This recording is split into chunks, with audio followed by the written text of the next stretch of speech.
ឥឡូវចូលមេរៀនមែនទែនហើយពាក់ព័ន្ធនឹងរបៀបគិតគូរបច្ច័យលោកយើងអត់ធ្វើ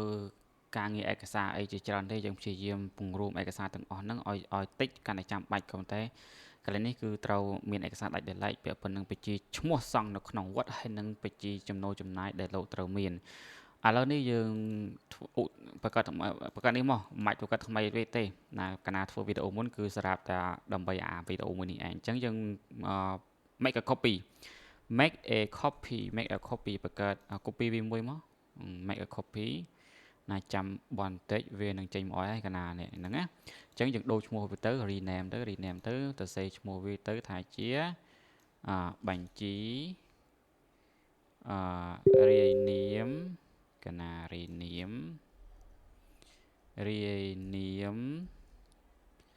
ប្រសង់ក្នុងវត្តអូខេរាយនាមព្រះសង្ឃក្នុងវត្តស្លាកែតណាស្លាកែតឬក៏ទៅសេឲ្យផ្លូវការមកវត្តសូវណ្ណៈបារមីឆៃធីតារាម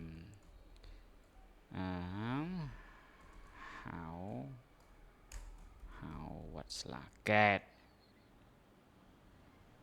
កណាអញ្ចឹងយើងបានប៉ុណ្្នឹងមកហើយអញ្ចឹងយើងបើកឯកសារហ្នឹងទៅ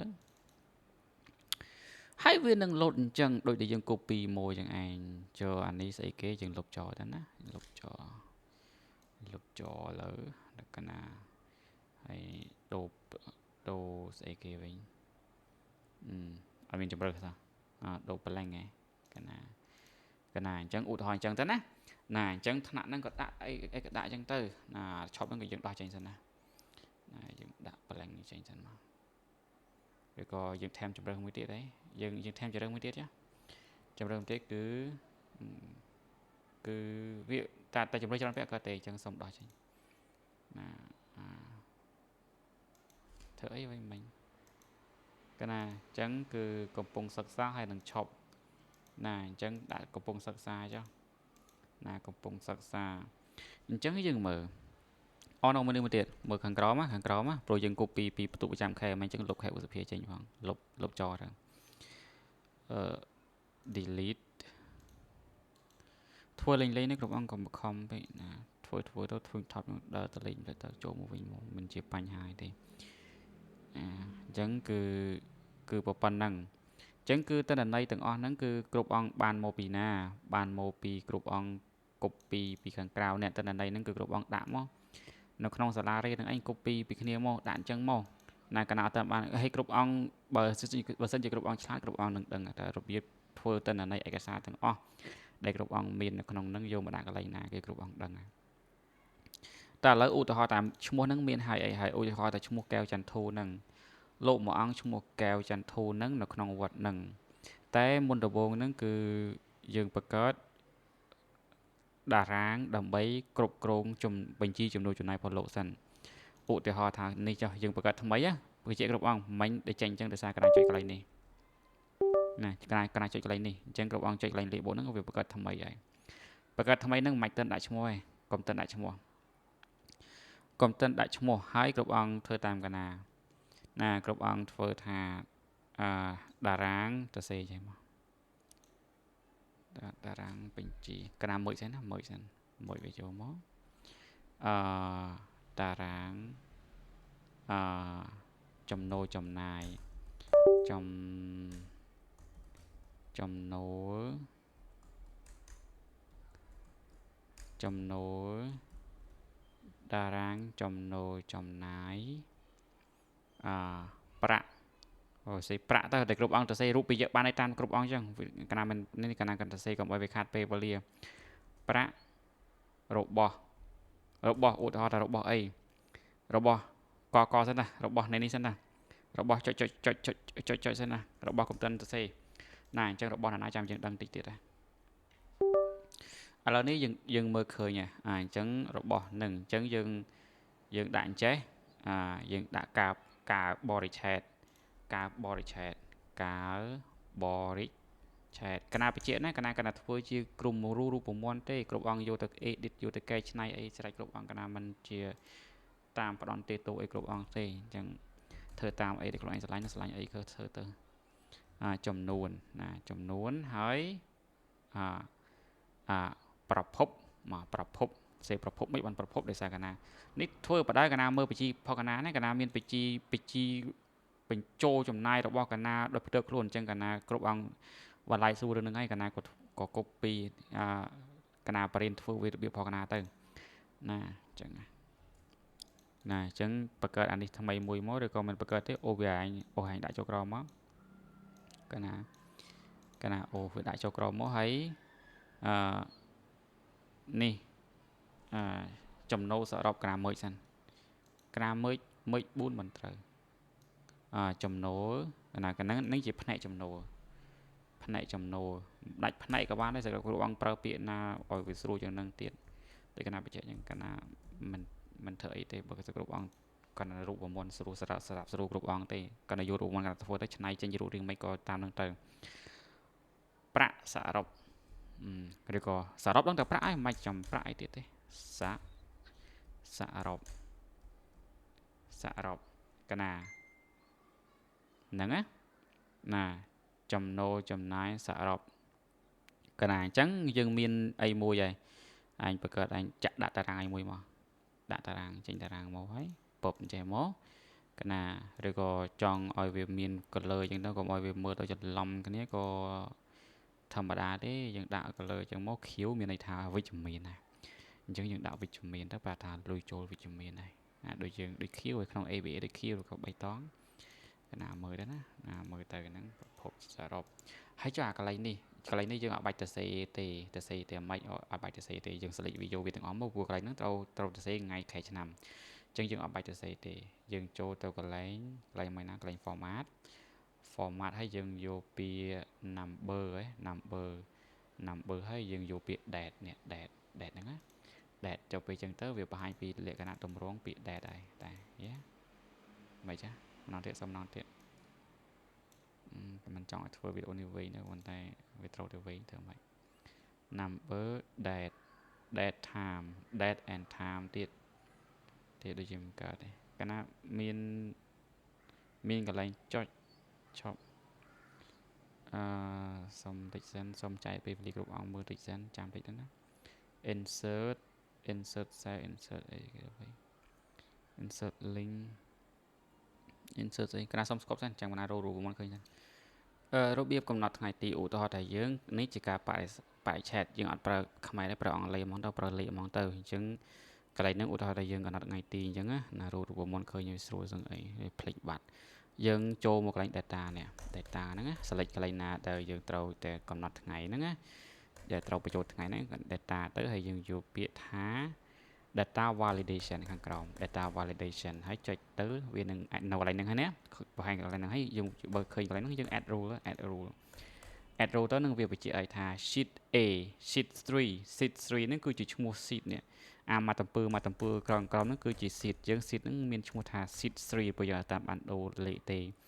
ចាប់ពី A4 រហូតដល់ A25 នេះ A4 នេះកន្លែងហ្នឹងរហូតដល់ A25 ហ្នឹងអញ្ចឹងគឺយើងមកមើលកន្លែងហ្នឹងវិញហើយយើងកន្លែងពាក្យ criteria ហ្នឹងយើងចុចពាក្យយើងយកជំរើសថានេះ is valid date ណាចុចបាច់ទៅហើយយើងចុចខាងក្រោមនេះណាយើងជំរើសខាងក្រោមវិញដើម្បីខ្វល់ច្រើននេះកុំឲ្យវីដេអូហ្នឹងវិញពេកចុចតាមកណាទៅហើយចុច done មកគឺអូខេហើយអញ្ចឹងឧទាហរណ៍កន្លែងនេះនេះកន្លែងនេះយើងត្រូវថ្ងៃបញ្ចូលថ្ងៃមែនទេណាអញ្ចឹងយើងចុចពីបើបញ្ចូលនៅលើកុំព្យូទ័រណាទូរស័ព្ទកណាត់ហ្នឹងឯងបើនៅលើកុំព្យូទ័របញ្ចូលវាចុចលើពីរដងមកវានឹងលោតថ្ងៃហើយថ្ងៃហ្នឹងឧទាហរណ៍ថ្ងៃធ្វើវីដេអូហ្នឹងថ្ងៃ20ណាចុចថ្ងៃ20ហ្នឹងមកណាអូខេវាលោតអូតូម៉ាទិកខែ4យើងបង្ហាញខែមុនខែ4ថ្ងៃទី20ឆ្នាំ2026អូចង់ដាក់វានៅកណ្ដាលទៅកណាហ្នឹងណាហើយចំនួនវិញយើងទៅសេមកព្រោះអត់គ្មានរណាគេដឹងថាចំនួននឹងវានឹងទៅប្រភពណានឹងប្រមាណទេហើយប្រភពទៅសេមកទៅបនទៅទៀនទៅអីហើយចុះសរុបហ្នឹងគឺយើងធ្វើអញ្ចឹងស សរុបហ្នឹងគឺយើងមើលវាទាំងអស់មកមើលវាបាច់មកមើលវាចូលតែមួយក៏បានដែរណាឬក៏មាច់មើលក៏បានដែរអាសរុបហ្នឹងវាស្រួលទេវាអត់មានអីពិបាកទេឧទាហរណ៍មើលចាស់មើលទៅហើយសរុបចុះសរុបហ្នឹងកាលណាធ្វើមិនគ្រូអត់មានអីរូបមន្តបូកបន្ទុកហ្នឹងប្រើសាំសញ្ញាស្មើហើយសាំមកកាលណាសាំនៅខាងលើបាច់ហ្នឹងសាំមកហើយយកអីខ្លះ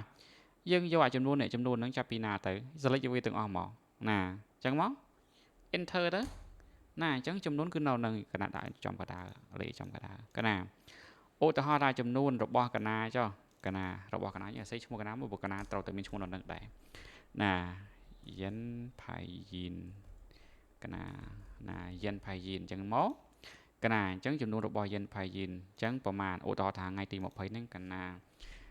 ប្រើច្បាប់ស្រុបទាញហើយកណាដាក់ថា$1 លាននិយាយមែនទេកណាស្អីមែនកណា$1 លានកណា$1 លានប្រមាណនេះវិញអត់មានក្បៀសកណាមើលយល់លេខកណាអត់មានក្បៀសកណាប្របាក់មើលអញ្ចឹងកណាសុំដាក់ក្បៀសវិញលេខប្រើក្បៀសប្រមាណនេះរី10 100 10,000 សែននៅមួយទៀត0មួយទៀត$1 លានកណា$1 លាន$1 លាន$1 លានខ្មែរចុះព្រោះយើងប្រើលេខខ្មែរលុយខ្មែរ$1 លាននេះ$1 លានកណាឬក៏លេខហ្នឹងចង់បានជាខ្មែរដាក់ខ្មែរក៏ទេកណាខ្មែរក៏ទេត្រូវតែដាក់ហ្វុនខ្មែរបង្កើតកណាអញ្ចឹងដាក់ហ្នឹងតែគ្រាន់ថាកណាគិតជានេះតែកណាបើសិនជាអានលេខកណាអត់មានក្បៀសកណាអត់មើលចេញទេកណាចេះមើលសុំសារភាពត្រង់ចេះមើលអញ្ចឹងទៅកណាសុំដាក់ក្បៀសវិញក្បៀសយើងអញ្ចឹងលេខទាំងអស់ហ្នឹងគឺយើងវាយវាជាលុយអញ្ចឹងប្រភេទលុយអញ្ចឹងគឺយើងក៏ត្រូវដាក់វាជាប្រភេទលុយដែរយើងចូល select ហ្នឹងមកយើងយកពាក្យ format យើងយកពាក្យ number ខាងលើហ្នឹងហើយយើងរកពាក្យថាជាលុយ currency នេះ currency បាច់មកវានឹង load $1 លាន currency ជាដុល្លារទៀតតែយើងមិនចង់បានដុល្លារទេយើងមិនដាក់ដុល្លារទេមែនទេយើងដាក់ស្អីគេវិញកណាសុទ្ធតែមានដុល្លារទាំងអស់កណារើសមិនទៅcustom currency នៅខាងក្រោម custom currency ហើយរកពីអីរកពី real មែនអត់ខ្មែរមិន real មែនណារកពីខ្មែរសិនឯណាខ្មែរទេហើយខ្មែរមិនមានក៏មិនដឹងទេទៅ load មកសេឲ្យមើលតិចមកសេពាក្យមិនចេញK Aចំអត់មានផងឬក៏ Cambodian real កណាហើយចុចមកមើលហើយវា apply មកអញ្ចឹងវាចេញ real ហើយ real ហ្នឹងទៅមិនខ្វល់អីច្រើនទេវា load ជា real ឲ្យហើយឬក៏ចង់ថែមថយទៀតឬក៏មិនដាក់លេខជាលុយទេនឹងកណាប្រេងគ្រប់អង្គឲ្យមើលដឹងមិនដាក់លេខជាលុយទេគឺសុំត្រឹមក្បៀសអញ្ចឹងដាក់ number ធម្មតាក៏បានដែរ number ក៏ធម្មតាក៏បានដែរព្រោះមិនចង់ឲ្យវាចេញលុយដាក់ number ធម្មតាក៏បានដែរអញ្ចឹងបាច់មកគឺវា load number ធម្មតាហ្នឹងហើយណាអញ្ចឹងគ្រប់អង្គអ្នកមើលយល់អញ្ចឹងយ៉ាងម៉េចលេខតែកណាតែមានអញ្ចឹងមិនកណាមើលយល់មានក្បៀសមានអីអញ្ចឹងតែមានក្បៀសកណាមើលមិនយល់ទេសុំចុះចាញ់ហើយអញ្ចឹងទៅឧទាហរណ៍ថាថ្ងៃនេះថ្ងៃនេះថ្ងៃណាអញ្ចឹងទៅចង់បញ្ចូលថាថ្ងៃ21ចុះហើយថ្ងៃ21ចូល2សែនទៀតណា2សែនប្រហែលទេវើយបាក់រាប់រី10 100 10,000 សែន2សែនកណា20,000កណាអញ្ចឹងលេខសរុបនេះវានឹង load auto ឲ្យហើយអញ្ចឹងបញ្ចូលអីបញ្ចូលទៅវានឹង load auto ឲ្យហើយណាទឹកលុយសរុបនឹងប្រមាណគឺវា load auto កន្លែងហ្នឹងហើយគ្រប់អង្គចង់ដាក់ពើដាក់អីទៀតនឹងអាហ្នឹងរឿងគ្រប់អង្គឥឡូវនេះយើងត្រូវការចំណាយយើងធ្វើតារាងចំណូលហើយចំណាយអញ្ចឹងចំណូលចំណាយហ្នឹងគឺមិនទៅណាឆ្ងាយទេណាយើង copy មក select ទាំងអស់ហ្នឹង select ចង់ពីនេះមកណាតាប្រេមកយើង copy ទាំងអស់ហ្នឹងមក copy មកហើយយើងឈរលើតាមទីណាមួយចឹងទីនេះចុះឈរលើទីនេះមួយយើង control V មកផេះមកដូចគ្នាទាំងអស់អត់ជាបញ្ហាក៏ប៉ុន្តែមិនមែនឈប់ត្រឹមនឹងទេចត់ត្រឹមនឹងទេការបរិច្ឆេទមានឲ្យហើយស្អីមានឲ្យហើយក៏ប៉ុន្តែនៅកន្លែងនេះណាកន្លែងហ្នឹងយកស្អីមកធ្វើស្អីនេះកន្លែងនេះគឺពិតជាសំខាន់ណាកន្លែងហ្នឹងគឺរឿងសំខាន់បន្តិចតើខ្ញុំត្រូវយកអីមកធ្វើអ្វីកន្លែងហ្នឹងគឺត្រូវយកលេខនេះលេខចំណូលសរុបហ្នឹងណាយកមកដកជាមួយនឹងចំនួនទាំងអស់នេះឧទាហរណ៍កណាលុប លេខ0មួយចេញចាអញ្ចឹង100000ណា100000ណាអញ្ចឹងទៅណាអញ្ចឹងតែយើងគួរធ្វើបែបម៉េចតែយើងគួរធ្វើបែបម៉េចអញ្ចឹងកន្លែងហ្នឹងគឺយើងទុកកន្លែងហ្នឹងដែរសិនតែអ្នកចំណាយប៉ុណ្ណឹងហើយត្រូវរកអីមួយទៀតគឺសរុបណាលុយនៅសល់សរុបលុយនៅសល់សរុបហើយកណាដាក់ឲ្យឆ្ងាយពីគ្នាទៅចាណាកណាមិនមើលទេកណាបរិចេមកហើយកណាទៅសេថាលុយសល់លុយសល់សរុបកណាលុយសល់សរុបអញ្ចឹងយើងដាក់លុយសល់សរុបណាពើនេះហើយអសល់ពើសហើយដាក់នេះមកកណាលុយសល់សរុបហើយចង់មើលក៏បានដែរមើលទៅឲ្យវាធំតិចមើលអញ្ចឹងទៅដាក់3ក៏បាន4ក៏បានអត់បញ្ហាកណាមើលមកចាស់លុយសល់សរុបទៅគួរធ្វើបែបម៉េចនេះកន្លែងហ្នឹងណាយើងយកអានេះលេខប្រមាណមើលអានេះលេខប្រមាណអានេះគឺ D ប្រមាណ D 4មែនទេនេះតារាងហ្នឹងណានេះណាយើងមើលអានេះ D ណាលេខចំណូលសរុបហ្នឹងគឺនៅក្នុង D ប្រមាណគឺ D4 ព្រោះនេះវារៀបចាប់តាំងពី D4 ទៅអញ្ចឹងត្រូវទៅសេថាទៅសេថាស្មើហើយចុចអក្សរ D មក D ប្រមាណ D4 មិញណា D4 មិញនេះ D4 វាលោតប្រាប់អីទៀតថា D4 នឹងមានស្អីខ្លះមានលេខប្រមាណគឺមានលេខ1,20,000កណាអញ្ចឹង D4 នឹងយកទៅដកអីដកមកដកនឹងអីនេះ I នេះចំណាយហ្នឹង I វានៅកន្លែង I ហ្នឹងមើលនៅកន្លែង I ហ្នឹង I4 ដែរ I4 វាយើង copy I4 អញ្ចឹងសញ្ញាស្មើអញ្ចឹងហើយវានឹងឃើញប្រមាណវានឹងប្រាប់កន្លែងហ្នឹងណាអញ្ចឹងយើងសាកគណនាមើលអានេះ10,000 20,000 30,000 30,000យកទៅដក1លានសល់ប៉ុន្មានវាសល់90,000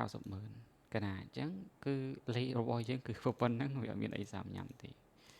ណានឹងគាត់ថា basic វាជាមូលដ្ឋានគ្រឹះដែលឲ្យគ្រប់អង្គដឹងណាវាក៏ចង់ដាក់ពើនឹងឲ្យវាពើភ្លឺតិចមកហីច្រឡំនេះកន្លែងនេះឲ្យវាពើភ្លឺតិចមកកណាអញ្ចឹងមកនេះអញ្ចឹងលុយសល់សរុបគឺ30,000កណាអញ្ចឹងរបៀបហ្នឹងគឺធ្វើយ៉ាងម៉េចធ្វើដូចអញ្ចឹងរបៀបគិតលុយលោកអញ្ចឹងធ្វើដើម្បីអ្នកណាគេគឺធ្វើសម្រាប់មួយអង្គអញ្ចឹងយើងដឹងមួយអង្គយើងមានការដកត្រឹមត្រូវ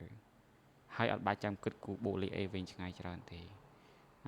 បើសិនជាត្រូវការផ្លេចអានេះមួយទៀតកណាគ្រប់អង្គផ្លេចអានេះមួយទៀតកណាផ្លេចឈឹងណាផ្នែកចំនួនផ្នែកចំណូលមិនបានសេចំនួនវិញចំណូលផ្នែកចំណូលកណាហើយអានេះផ្នែកចំណាយមកមើលមួយមកហើយទៅសេថាផ្នែកចំណាយឬក៏ចំណូលចំណាយក៏បានដែរកុំសេវិញឆ្ងាយពេករវល់តែវិញឆ្ងាយហ្នឹងរវល់តែលុបចុះលុបឡើងហ្នឹងស៊ីងបងអស់ចំណាយហើយនេះចំណូលselect ទាំងពីរមកស្រេចដូរពើឲ្យវាធំបន្តិចឲ្យវាចេះមកកុំឲ្យថាប្រវាក់ច្រឡំគ្នាកណាអញ្ចឹងណាចំណាយចំណូលឬក៏ចំណូលយើងដាក់ពើណារៀងភ្លឺហើយវិជ្ជមានណាពើវិជ្ជមានដាក់ពើនេះចាហើយអាចដាក់សពើសមកហើយបើចំណូលនេះពើឲ្យវិជ្ជមានគឺក្រហមមកហើយដាក់សពើសមកកណាឃើញទេកណាហើយបើកន្លែងនេះវិញចង់រៀងល្ងឹតរៀងភ្លឺតិចមកកុំឲ្យវាភ្លឺនេះពេកឬល្ងឹតបន្តិចក៏មិនមើលសិនទៅមើលល្ងឹតពេកក៏មិនដាក់អញ្ចឹងមើលកណាអញ្ចឹងនឹងគ្រប់អង្គឆ្នៃខ្លួនឯងចុះហើយអក្សរនេះក៏ដាក់ធំតិចទៀតដែរមកឲ្យមើលដឹងថាផុសអង្គណាអង្គណីកណាមិនដាក់លោកគ្រូលោកនេះលោកនោះទេនំហត់ទេអូឈ្មោះមនុស្សដូចតែគ្នានៅមានសិទ្ធិស្មើគ្នាធ្វើអញ្ចឹងតាកណាមើលអញ្ចឹងមកដាក់អីឈ្មោះនឹងពើអីហីពើនេះហីហើយឈ្មោះពើអត់ទេ background សិន background ពើហ្នឹងហីអក្សរពើស background ល្ងឹតអក្សរពើស background សអក្សរត្រូវតែល្ងឹតអញ្ចឹងគឺប៉ុណ្្នឹងហើយបាននេះវិញច្រឡោះច្រើនម៉េចយើងទាញវាចេញមក កណាមិនចង់ដាក់នៅជិតគ្នាទេកុំឲ្យថាណែច្រឡំគ្នាអញ្ចឹងឬក៏យើង select មួយអានេះចូលគ្នាមកស្អាតដែរកណាអញ្ចឹងណាអញ្ចឹងគឺរបៀបនេះគឺធ្វើសម្រាប់តែលោកមួយអង្គទេឬក៏អានេះមួយធំតិចអីណាគ្រប់អង្គធ្វើមិនធ្វើទៅតាមចិត្តគ្រប់អង្គតែកណាចេះតែនឹកឃើញអញ្ចឹងលុយសល់សរុបអីចឹងមកសល់សរុបនឹងក៏ទូចបលែមួយអីធំទេមកមើលស្រួលបន្តិចលុយសល់ប្រមាណណា90ប្រមាណណាអញ្ចឹងមកណាលុយសល់សរុបគឺប៉ុណ្ណឹងណាអញ្ចឹងណាអានេះចំណូលអានេះចំណាយគ្រប់អង្គមើលខ្លួនឯងទៅកណាឬក៏អសហ្នឹងបើដាក់កណាចំណាយហ្នឹងកណាចង់ដាក់ពើក្រហមដែរអសណាឲ្យវាដឹងថាចំណាយគឺវាអញ្ចឹងក្រហមចំណូលច្រឡំចំណូលចំណាយហ្នឹងក៏កណាចង់ដាក់អសពើក្រហមឲ្យវាដឹងគាត់ថាគួរខ្លាចថាមិនគួរចាយទេ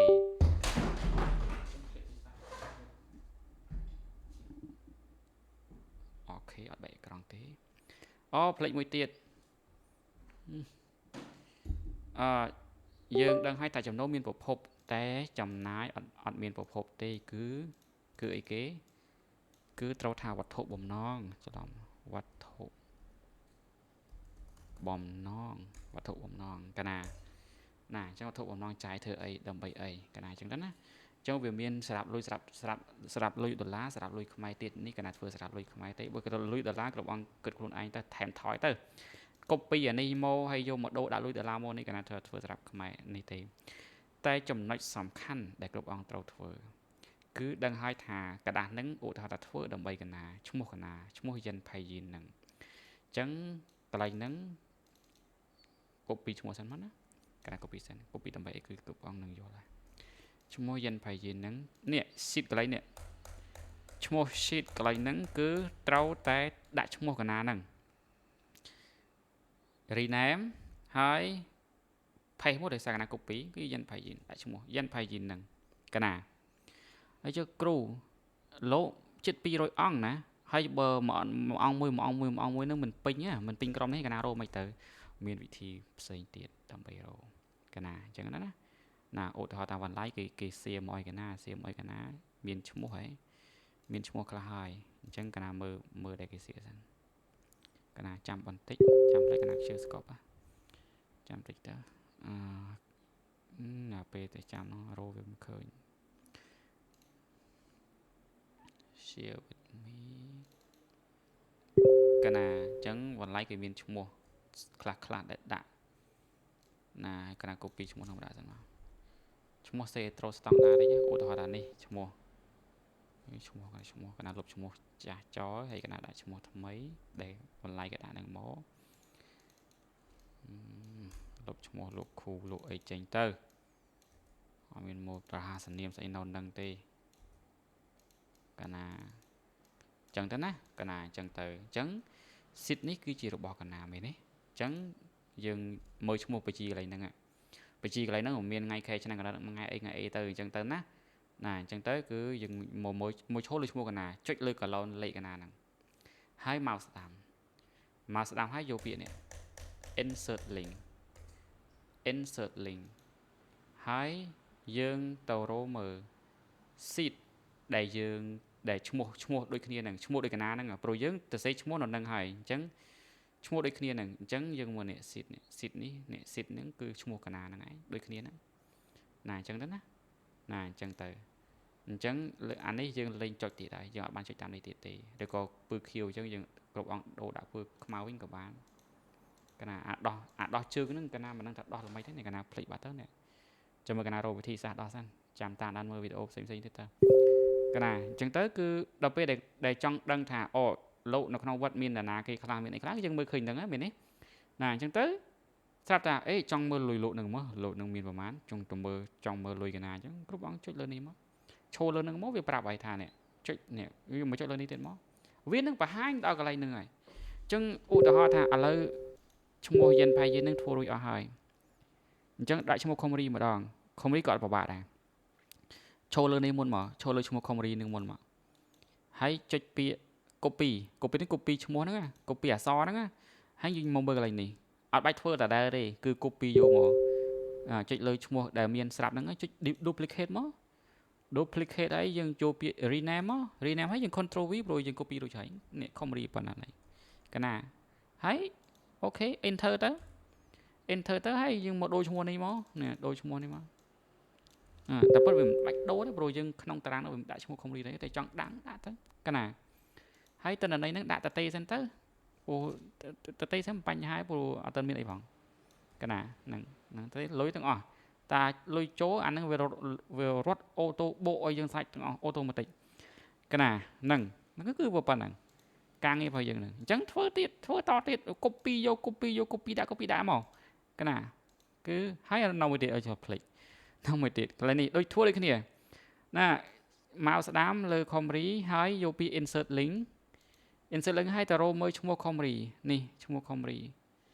កណា Camry ដាក់មក Camry ហ្នឹងមកវាលោតទៅទៀតហើយកណាហើយចង់ដូរជាអក្សរខ្មៅវិញក៏ដូរទៅតែអក្សរបាត់អក្សរក្រមកណាទៅមើលតាន់រកមើលឃើញទេផ្លេចចាំមើលតិចទៀត Camry វាលោតទៅCamry ទៅប៉ុណ្ណឹងហើយកណាអញ្ចឹងវិធីធ្វើបញ្ជីចំណូលចំណាយរបស់លោកគឺមានប៉ុណ្ណឹងហើយបើមិនយកអីសូមនិមន្តសួរវីដេអូនេះរឿងវែងបន្តិចហើយតែក៏សង្ឃឹមថា program មើលឃើញថាអ្នកដែលចាំបាច់ត្រូវធ្វើវីដេអូហ្នឹងមានការអត់ធន់សុំសរសើរអញ្ចឹងអង្គផ្សេងៗកណាមិនសរសើរទេព្រមទាំងឃើញលទ្ធផលឲ្យកណាទេមានតែមួយ like មួយទេដែលឃើញលទ្ធផលឲ្យនិយាយទៅគឺវិធីបែបហ្នឹងចានេះប្រើដើម្បីអីគឺនឹងឯងស្ថិតិផ្សោតនៅក្នុងវត្តស្ថានភាពអញ្ចឹងស្ថិតិផ្សោតនៅក្នុងវត្តគួរដាក់ស្ថានភាពអីកណានឹងដូរថាអត់មានសិក្សាទេគឺស្ថានភាពអីស្ថានភាពចាក់ចេញឬក៏កំពុងគង់នៅអញ្ចឹងយើងទៅកន្លែង data ហើយយើងចូលពាក្យ data validation ហ្នឹងឬមិន drop down ណា drop down កណា drop down insert drop down កណាឈប់ឬក៏នេះស្ថានភាពក្រហមចាក់ចេញហើយខាងក្រោមនេះគឺស្នាក់នៅស្នាក់នៅទៅស្នាក់នៅកណាអូខេកណាតែចូលឈ្មោះចូលហើយគឺអត់មានអីទេណាគឺប៉ុណ្ណឹងណានេះអូខេអត់អីទេនេះខាងនោះនេះ alamat event option advanced option គឺអូខេកណាដាក់រួចហើយកណាគឺអញ្ចឹងស្នាក់នៅចាក់ចេញកណាខាងក្រោមហ្នឹងគឺស្នាក់នៅចាក់ចេញដូចគ្នាកណាហ៊ីឆ្លំឲ្យចាក់ចេញស្នាក់នៅតាណាហ្នឹងគឺប៉ុណ្ណឹងអញ្ចឹងវីដេអូហ្នឹងគឺប៉ុណ្ណឹងជិតកន្លះម៉ោងដែរសូមអធិស្ឋានសម្រាប់ការធ្វើវីដេអូរៀងវែងបន្តិចតែមិនជាបញ្ហាទេដើម្បីការចែកទាំងផលគ្រប់អង្គនឹងធ្វើតាមនឹងទៅកណាចាំទស្សនានៅវីដេអូក្រោយ